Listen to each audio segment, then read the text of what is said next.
이제 바다에서도 탄도미사일 요격이 가능하다. 세계 톱급. 올라선 한국 해군력. 한국이 해상에서도 탄도미사일을 요격할 수 있게 됐다. 최근 진수한 이지스 구축함 정조대왕함이 이를 가능하게 만들었다.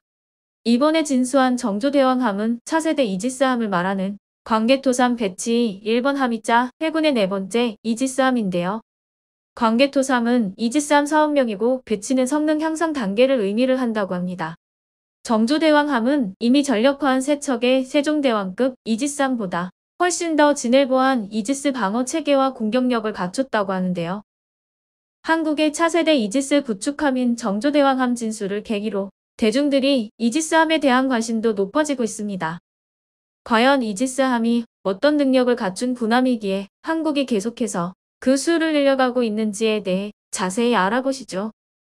이지스함은 1970년 처음 등장해 지난 현재까지 해상을 지배하는 신의 방패로 불리고 있는데요. 이지스라는 명칭은 고대 그리스 신화의 제우스와 아테나가 사용하는 방패명에서 따왔다고 합니다. 그리스 신화에서 대장간의 신 헤파이스토스가 제우스에게 만들어준 방패라고 하네요. 방어와 공격 모두 탁월하지만 특히 방어 위주였으나 최근 이지스함은 고성능 레이더와 중장거리 대공 미사일을 갖춰 대공대함 기능을 모두 갖추게 되었죠. 이지스 시스템은 미국 해군의 전투함을 위한 무기 관제 시스템으로 냉전 시절 소련의 초음속 미사일 포화 공격을 막기 위해 1960년대에 개발이 시작되어 1970년에 처음 배치되었습니다. 이지스함의 핵심은 언스파이-1 고정형 레이더인데요. 기계식 레이더처럼 돌아가지 않아도 전방위 탐색이 가능해 다른 순항 미사일이나 적어도 비행 중인 전투기를 신속하게 탐지하고 대응할 수 있는 역할을 맡고 있는데요. 매우 강력한 출력으로 방공 탐지 기준으로는 약 320km, 시스키미 탐지 기준으로는 약 83km, 탄도미사일 탐지 기준으로는 약 925km 달하는 탐지 거리를 자랑하며 이 같은 탐지 능력 때문에 함선용 전투 시스템 중 현재로서 유일하게 탄도미사일 방어망 중 외기권 방어를 담당하고 있죠. 다만 현재 탄도미사일 요격이 가능하도록 BMD 기능이 탑재되어 있는 이지스함은 미국, 일본, 대한민국뿐이라는 겁니다. 이지스함은 수직 발사 체계로 되어 있는데 세종대왕급 이지스함은 적 항공기 함정 잠수함을 공격할 수 있는 128기의 각종 미사일을 수직 발사기에 장착하고 있으며 약 20개가 넘는 표적과 동시에 교전을 벌일 수 있는데 이를 위해 이지스함마다 슈퍼컴퓨터 시스템이 탑재되어 있습니다. 록히드 마틴은 이지스 전투 체계를 처음 구상할 때부터 오류 수정과 성능 개선을 고려해 구축한 것으로 알려져 있으며 이에 따라 이지스함의 성능도 오늘날 계속해 발전해왔죠. 미사일을 요격하는 능력도 더욱 향상됐는데요. 기존 세종대왕급 이지스함에 장착된 SM-2는 항공기나 순항미사일 정도에만 대응할 수 있었으며 탄도미사일은 탐지나 추정만 가능했습니다. 요격이 불가능하다는 이유로 반뚝다리 이지스함이라는 오명을 받기도 했었죠. 이번에 진수한 정조대왕함은 차세대 이지스함으로 분류되는 만큼 뛰어난 레이더뿐만 아니라 탄도미사일 요격 기능까지 갖췄습니다. 군 당국에 따르면 정조대왕함은 길이 170m, 폭 21m의 경하 톤수는 약 8,200톤이며 세종대왕급 이지스 구축함과 비교해 덩치가 커졌고 전투 능력은 비교할 수 없을 만큼 향상됐습니다.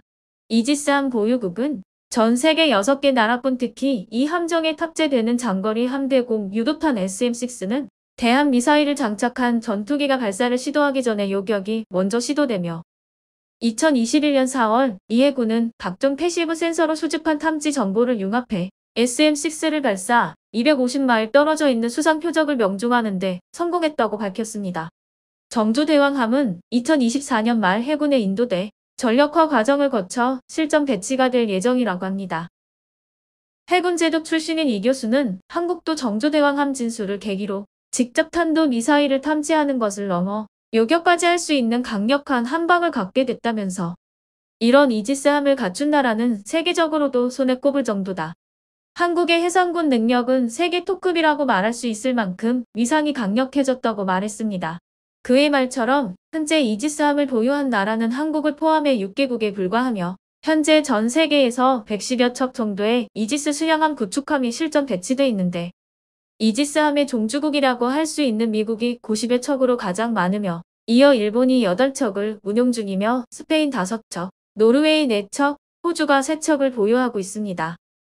해군력에서 실질적으로 미국의 뒤를 이어 2인자로 평가받는 중국은 자체 개발한 전투체계 시스템을 탑재한 이지스급 군함 13척 정도를 보유하고 있죠. 이지스함은 한 대를 만드는데 드는 비용이 1조 2천억 원에 육박해 그 수를 늘리는 일이 쉽지 않습니다. 하지만 한국 정부는 북한 위협에 대처함과 동시에 한반도 주변국의 해군력 증강에 대비해야 한다는 판단에 따라 해상 군사력을 강화하고 있습니다. 한국은 2028년까지 정조대왕급 이지스함 2척을 추가로 취역할 계획을 갖고 있으며 이렇게 되면 한국의 해상 방어 능력도 현재와 비교할 수 없을 정도로 업그레이드 될 것으로 보입니다. 일각에서는 한국이 천문학적인 돈을 써 가며 이지스함을 구축하는 것이 현재 맞닥뜨린 정세와 일치하지 않는 보여주기식 해군력 강화라는 의견도 나오고 있죠. 중국이나 일본과 같은 잠재적 미래 위협에 대비해 이지스함을 구축하는 것이 필요할 수 있지만 실질적 위협이 되는 것은 북한이다.